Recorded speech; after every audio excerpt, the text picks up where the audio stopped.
Well, good morning. Today is the moon, and it is card 18.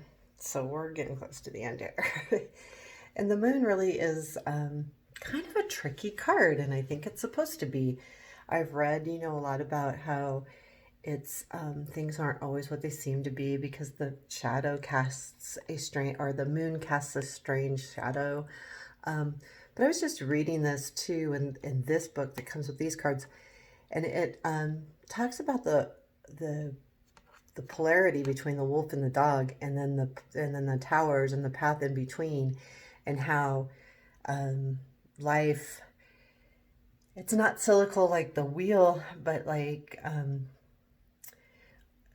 more inside you, following the different roads and the different, pulls from this to that, and um, not about direction and life change, but what's inside you.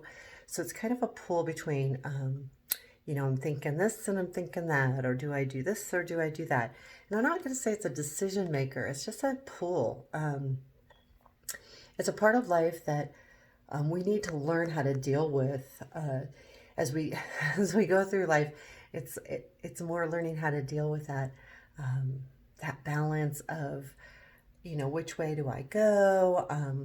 Do I want to be here? Do I want to be there? Do I want this? Do I want that? Those kind of balances. And but it does speak a lot for intuition as well. So it's an inner outer thing as well.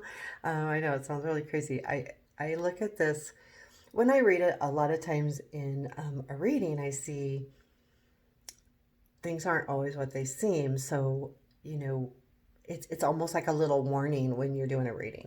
And to me, when I do the card of the day, it's also like a little warning. Don't jump to conclusions. You know, that shadow may look kind of round, but it's really oval. So, don't think you know the answer all the time, because, especially if someone else involves, or something else is involved, maybe you might not know. So don't assume. And that's what I use it a lot. And it's a good reminder. And especially in a reading, like you're doing a reading and, you're having trouble with something. So you ask for a reading on it, and this comes up, and it's like, okay, don't jump to conclusions here. This may be something you don't see yet, or it will come into focus later, or you gotta take that walk before you really can see what's really going on. And do you go left or right? So anyway, watch out for the shadows of the moon. Take care.